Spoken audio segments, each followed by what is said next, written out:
empowered in the sense that they don't have power to, tap in the telephone calls and other such powers that the Securities Exchange Commission has. So do you also think that we need to, empower these regulatory authorities as well? Perhaps that can prevent such corporate frauds.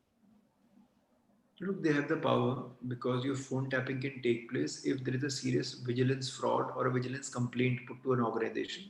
There are hierarchical measurements for that. You have to take an approval from a senior officer for tapping somebody's phone. The problem is not phone tapping. You will tap somebody's phone. The idea is because this is such confidential thing. Because look, I'm not saying everybody is doing fraud. There may be people whose phone may be getting tapped, but they may be innocent. Or they may be under pressure doing some work which may not be patently illegal, but may be immoral. Let me put it like that. So if that happens, phone tapping happens. Especially in prevention of corruption matters where CBI or ED and other things are involved. Phone tapping is very normal in our country also. And regulatory bodies have a power if they think somebody is doing a job which is involving corruption or which is involving all these allegations which are very serious in nature. Then phone tapping happens and people are also summoned. They are investigated upon. ऐसा नहीं कि नहीं होता है. But then the thing is होने के बाद क्या होता है? Is the affair lodged? Does it culminate into a criminal complaint, or is eating dust somewhere? That's the bigger question. We do not have data for this. Please give the people that data. Please make it public. Like judiciary has a national judicial data grid. People today know how many cases are pending, how many case ke kya order hai. There's a transparency in the system. All I'm saying is, why can't we have a transparency in the executive and in the legislative system also? Why can't we have a data grid today, as to how many NPAs are there? How many phone tappings are happening? You may not divulge the name of the company because it may harm somebody's reputation, but give us some data. Yeah. Unlike US and UK, or even in other countries where data is heavily relied upon, and the data is a sacrosanct source of information, and it's coming from a good source. Why can't we imbibe the good values in our country? It will only, I think, enable us to have a better governance. I'm not saying this will curb fraud. No, it will never happen because till the time human beings are going to rule the earth, crime is going to happen. Simple as that. ऐसा नहीं कि पहली बार crime हो रहा है, ज़माने से crime होता है. So crime is going to happen. Crime happens even despite CCTV. ऐसा तो नहीं CCTV लगाने से crime कम हो गया है, crime खत्म हो गया है, तो crime तो होगा ही, है ना? Corporates बनेंगे, shell companies होंगी, because at the end of the day, people want to make money. Human beings are greedy by nature, and the greed cannot be easily satiated. And these are the long time, thumb rules of human civilization. But yes, as we are advancing into the future, I think this should at least make people realize that you cannot do an NP or you cannot commit a corporate fraud with so much ease as you used to do before. One must be held accountable, and that is very important. The accountability has to, as the saying goes, the buck has to stop somewhere. Where does it stop? That's the question we need to ask. So, if I can just digress from the topic, perhaps you mentioned about shell companies. So, on one hand, companies law wants to promote dormant companies, but on the other hand, they want to prevent existence of shell companies. So now, do you think perhaps it's high time that we start defining what would comprise of a shell company? Because as in the present scenario, there is no definition in that regard. There is no qualifiers to define what should be a shell company. Perhaps to some extent, do you think that we need to upgrade our legal framework as well? See, absolutely, and we have to, as I said, we have to start the questions like where does the buck stop? Why do we need shell companies, or why is the shell company prevalent in a company? I'll give you an example of this advisory in a corporate fraud I was giving a few years ago. And it was a big fraud, I think of 1,200 crore or something. And one of the auditors was investigating into the matter, one of the big fours, and I was called upon to give some advice. And again, I can't disclose much information, but I would say it was one of the big sector in our country. And having taken such huge loans from the consortium, this company had conveniently put up shell companies or put up companies which are not dealing in the same industry sector. And when the investigation started happening, they realized कि किसी पनवाड़ी की दुकान के आगे board लगा हुआ है, दिखा रखा है कंपनी एग्जिस्ट करती है, पर वो पान बेच रहा है, किसी परचून की दुकान के आगे लगा हुआ है. तो it was a big fraud. 1200 crore मजाक नहीं होता. So पैसा गया कहाँ, ये कंपनीज कैसे क्रिएट हो गई? When these companies were created, what were the regulators doing? Why were they not checking this? What were their auditors doing? What were their CAs doing? क्या कर रहे थे भाई, क्यों आपने create किया? So it's a systematic chain. It's a very well thought out process. Look, people who commit crime are really clever people. They know when to commit a crime and how to commit a crime. And to say that the authorities are only turning a blind eye would be an understatement. They are not looking at it at all. Blind eye to दूर की बात है, वो अपनी life में busy है सबके साथ. So as authorities, as powers, as I said, you have to look at these things every quarter, every month. Please check out on these companies. If you can't do it, create private agencies who can do it. Not just the big four. People who are, मैं तो कहता हूँ कि even invite people from the judiciary so they can look at it from a judicial angle. Because if it's a fraud, then they can be forewarned that look, this particular company is committing a fraud. There are lapses which are happening. As I said, things are not complicated, sir. Things are not complex. They are made to be complex. That is something we have to realize. Do you think the answer lies in empowering the shareholders and investors, perhaps, who have stakes in these companies? Because to a very large extent, the retail investors, they hardly take interest in the governance of the company. And perhaps if a little investment is done by the companies in educating these investors and perhaps enabling with tools so that they can assess whether there is something wrong or there is something something not in line with law in the functioning of the company. Perhaps that can be a solution in this regard. Look, it's a romantic thought, but I'll tell you why it will not happen. The answer lies in the answer that I've given you previously. Do you think in law schools, and I'm talking law schools only, do you think they will actually introduce the course of business of law? How to do business when you become a lawyer? How to catch these frauds? नहीं हो सकता, है ना? Similarly, why would you educate stockholders when you can take their money with ease? आप उनको ये नहीं सिखा सकते ना कि आप कैसे फ्रॉड करते हो, फिर आप फ्रॉड कैसे करोगे? So that's the answer to your question. People will never teach the other person the tricks which is going to go against them. कहते हैं ना, उस्ताद हमेशा एक दो पैंतरे अपने लिए बचा के रखता है. सारे पैंतरे अगर शागिर्द को सिखा देगा तो क्या फायदा? सही बात. Then we move on to the next question. Do you think improving the corporate governance framework that we have, and the solution somewhere lies in the concepts like corporate governance, corporate social responsibility? We claim to be a very disclosure-based regime in regard to corporate governance. Do you think we have reached that stage wherein we can call that we have robust corporate disclosures? Or perhaps there is a need to enhance those? Look, I think every passing year we amend laws, different laws, we bring new laws to monitor and to create stricter surveillance in the system, which is fine. You spoke about corporate social responsibility. I'll give you an example. I think 2-3 years ago, corporate social responsibility non-compliance was made into a criminal act. And I had few clients for whom I had to run because in Delhi, in Dwarka District Court, there was a dedicated session judge who was looking at the CSR corporate criminal liability, so as to say. And even if the corporate clients were honest in their dealings, who had paid their returns on time, who had disclosed their CSR in the past years, were also made a party. Why?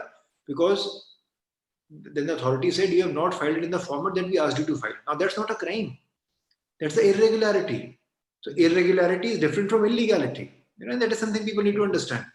But people from companies, especially, look, in India, you have private limited and you have public limited. Private limited companies are also companies which are family run. आप पूरे family members को खड़ा कर दे रहे accused बना के. They are also traumatized. I'm not saying all companies are creating fraud. There are honest companies which are contributing to the economy. How do you deal with them? And then later that it was diluted. It said, okay, there will be no criminal prosecution for CSR. There will only be a penalty. Now if the government intends to muzzle honest businessmen or businesswomen or business persons of this country, they will not be able to contribute to the economy. So there are good people and there are bad people everywhere.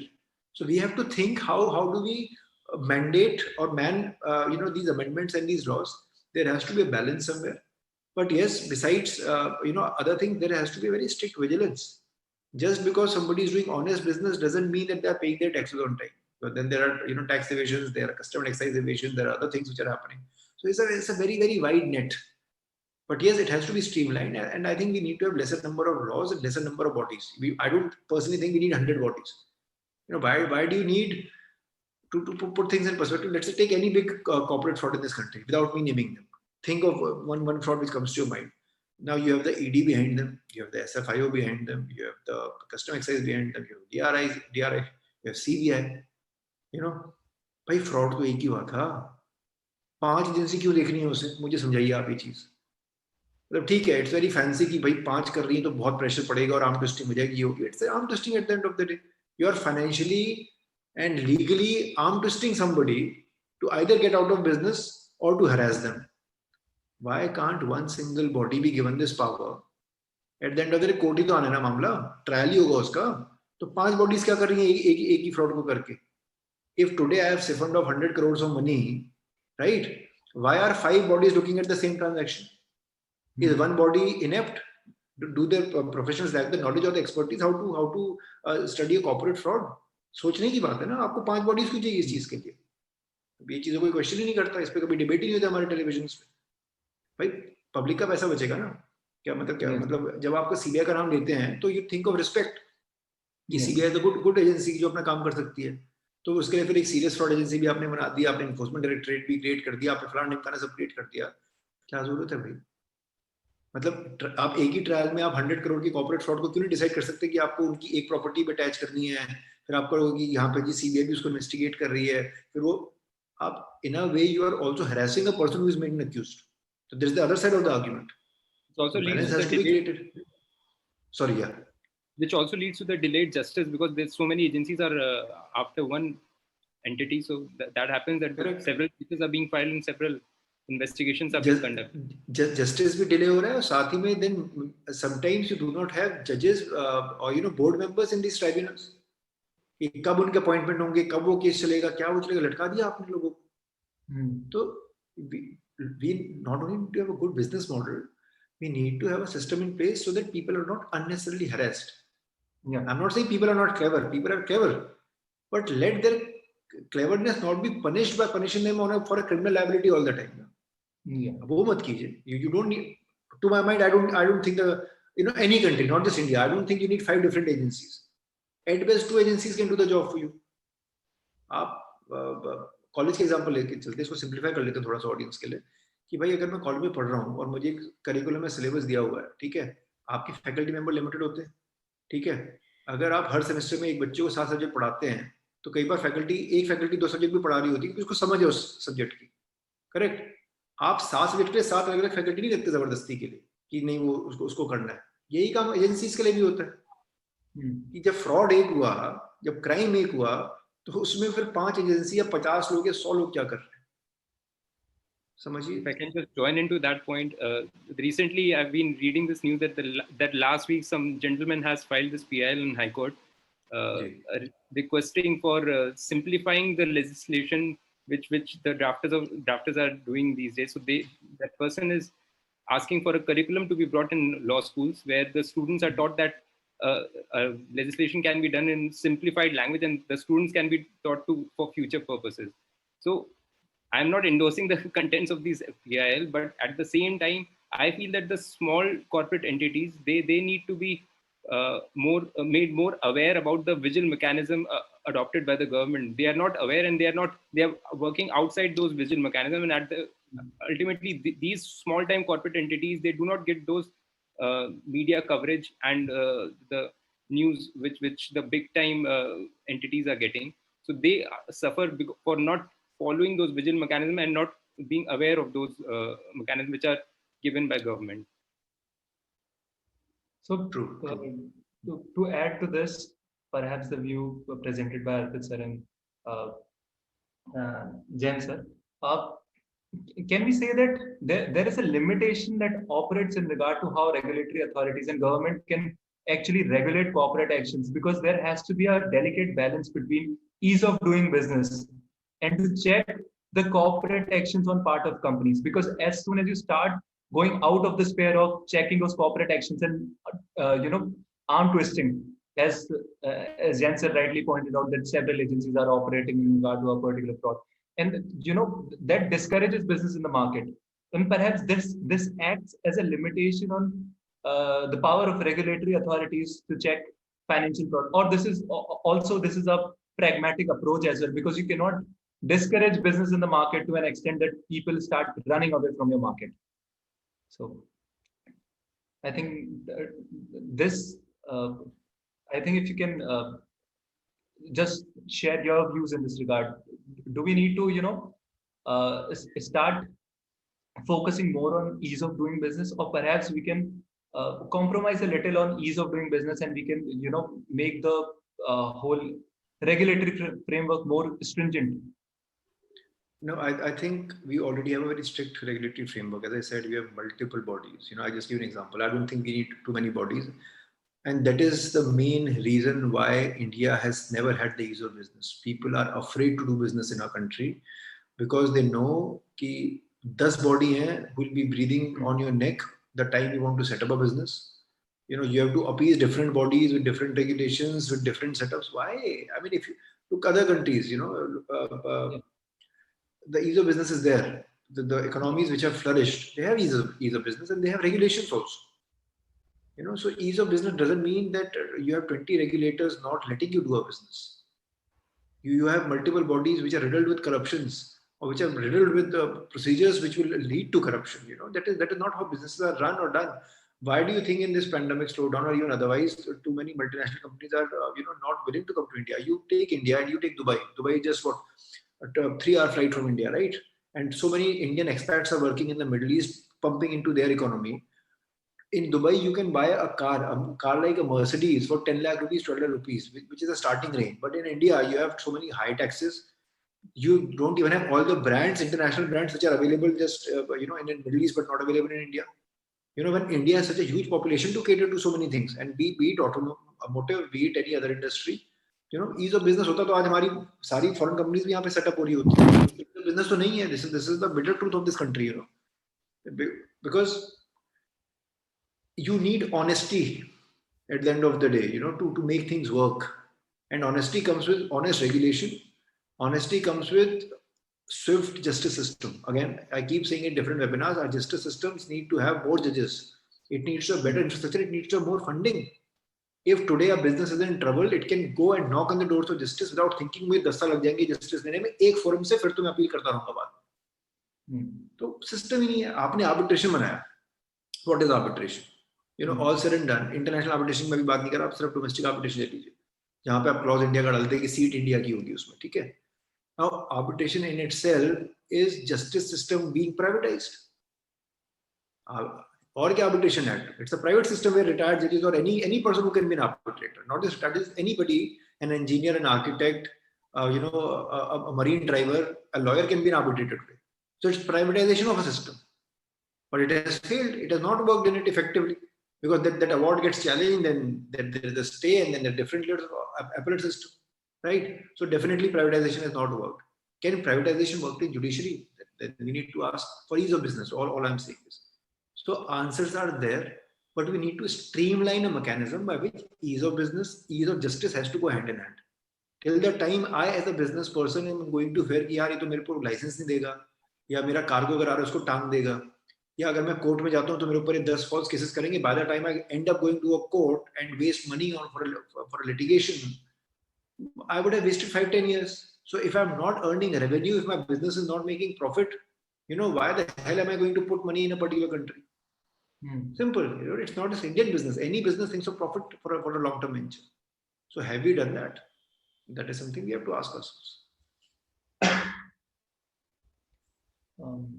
One last question, perhaps that is coming in my mind. Do you think that public sector banks regulations can be improved by actually privatizing those banks? Like in 2014, there was a committee by the name of PG&I committee that suggested that the governance of public sector undertakings is not robust in India, and to a certain extent, like a lot of corporate entities on part of the government have been privatized, and they have been corporatized and demutualized. Demutualized in the sense that they have been separated. So, do you think such actions are required in regard to public sector banks as well? Because there was a speech given by former governor of RBI. He argued that uh, in case of public sector banks, there are a lot of provisions that do not operate. Like RBI cannot change their heads, and perhaps those regulations that RBI can exercise in regard to private sector banks. So, do you think those changes are required as of now to improve governance of these banks? Look, change is always constant. We need to keep revising where the system is going wrong and rectify it. Number one. Number two, we have public sector banks and we have private banks. Private banks, as the latest news is going, is not very encouraging in terms of many banks going to go bust. If not bust, they are in controversy. ICICI went into controversy because of Chanda Kochar. Then you have this Rana Kapoor of I think Yes Bank or Rana Kapoor HDFC or Yes Bank. I think one of he's again into limelight with the board fighting. Now, when you talk of these banks, you are talking of these banks having made inroads in the system as private banks. So if this bank go bust, the people are going to lose their money. Okay, we have a criminal justice system, you will punish them and all that, but how would you make the recoveries? If an honest person whose lifetime savings go kaput when a bank goes zero, or when it's into rubble, how do you ensure? So RBI or any regulatory body or the government of the day has to take a serious consideration on how to save these things. Is privatization an answer? Is public sector in itself an answer? Or is making the public sector bank as effective as a private bank an answer? In today's day and age, I think, look, public sector banks have also made good progress in terms of client services and other things. But then you have different rates for different home loan, different car loan, and then people keep chasing you and this and that. I sometimes as a layperson don't understand why this is happening. I'll give you an example. For example, if any of you have taken a car on loan, right? And that loan is, let's say for 3 years or 5 years or whatever the duration is. I don't know who leaks your number, but some other bank will start calling you, sir, we'll give you a cash loan and this loan and that loan. So I have tried sometimes asking these call center people when they call me, look, why are you giving me money? I already am having a debt, let's say. So why do you need to give me more money? You may have seen my CIBIL score or whatever it is, but why give money on a repayment that is already happening with interest to a particular bank? Why are you trying to cut, or why are you trying to take more money? I don't know. This commerce doesn't make sense to me. I'm a person who's a firm believer in simplifying things in society. Things are normally simple. Human beings, as I said, complex is a very fancy term. You go in any fancy meeting, people are always talking about complex transactions, complex dealings. Look, science can be complex, I understand. Life can be complex because of emotion, I understand. But human dealings are complex because we want to make it complex. We are not spiders. It has a complex web because nature has given it a gift. And human beings have been given the gift of intellect, which helps us weave stories, complex stories, plots. So, coming back to your basic answer, should there be changes in law? Absolutely, amend them, simplify them, don't make them complex for the sake of greater societal good. I think that is what is very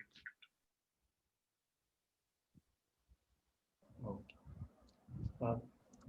Do you have any suggestions as to what can be the improvements or the challenges to the investigation processes?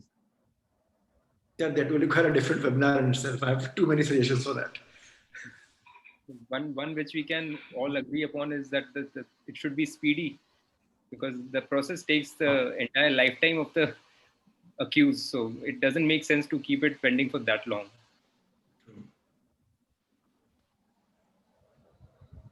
Okay. So with this, we are coming in to an end for this session, and it was a very enlightening session. We have learned how corporate frauds happen, what are the aspects of it, how perhaps a speedy judicial system may prevent such corporate frauds in the market. Perhaps arm twisting is not an answer. Perhaps more robust disclosures on part of companies and on part of the government to maintain such data is more important to control such corporate frauds.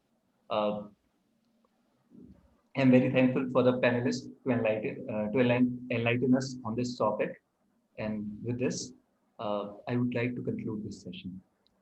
Thank Thank you. you. Thank you so much.